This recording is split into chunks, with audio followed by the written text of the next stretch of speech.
Je m'appelle Olivier de Lobel et là on se trouve à Montredon-des-Corbières dans mon atelier et je suis là depuis 10 ans environ et je fais de la sculpture.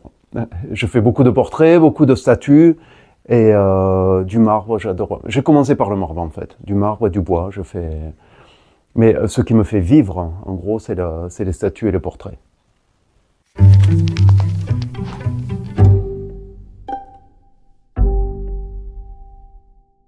Déjà, il faut que j'ai la commande.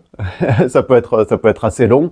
Il peut y avoir ou un appel d'offres pour lequel on est plusieurs artistes à candidater, ou alors c'est une commande directe.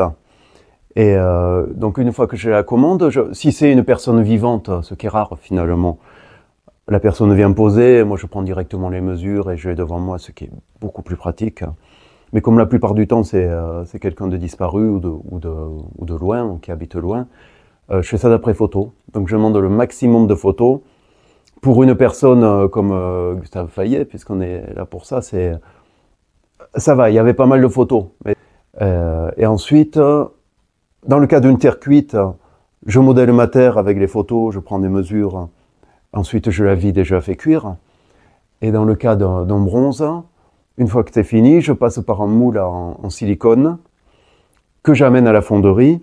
La fonderie va tirer une cire creuse à l'intérieur qu'elle va retoucher. Moi, je vais là-bas pour vérifier, pour retoucher la cire qui aura été déjà retouchée. Ils vont refaire un moule en plâtre réfractaire à l'intérieur et à l'extérieur. C'était un peu plus compliqué que ça.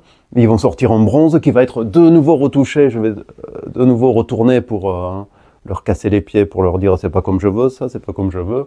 Et puis une fois que c'est fini, qu'on est d'accord tous, les commanditaires, moi et la fonderie et moi, pardon, on commence la patine et ensuite ça va sur site.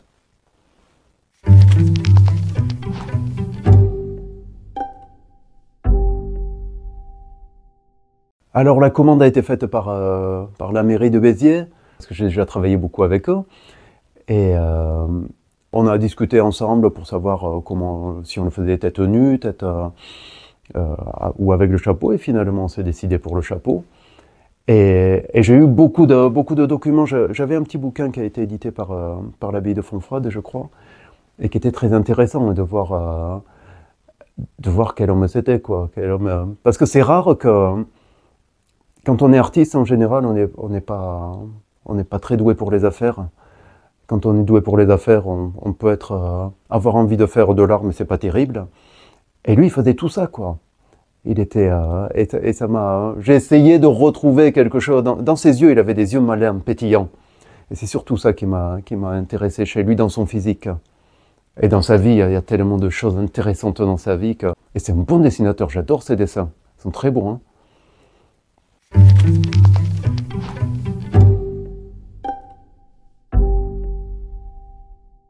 Et la sculpture ira à l'extérieur, dans le jardin de l'ancienne maison, de la maison natale de Gustave Fayet, là où actuellement il y a un musée qui conserve beaucoup de sculptures d'Enjalbert. Et Enjalbert, c'était le sculpteur de Béziers au 19e, je crois que c'était à cheval sur le 19e et le 20e siècle. Et quand Béziers m'a fait la commande, on a discuté pour la matière.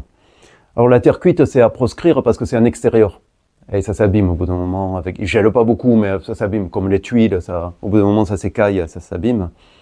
Et donc on avait discuté entre le bronze et la pierre ou le marbre. Parce que on avait fait quelques-uns dans le jardin des poètes en pierre et en marbre.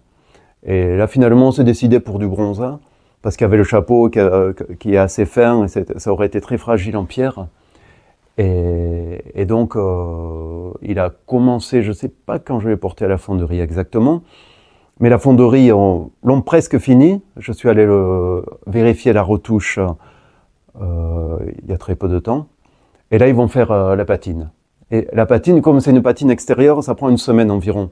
Parce qu'il faut mettre du rustol, mettre plusieurs couches pour que ça tienne en extérieur. Les sculptures en bronze qui sont sur la place du 14 juillet, cette technique de patine, ça tient très longtemps.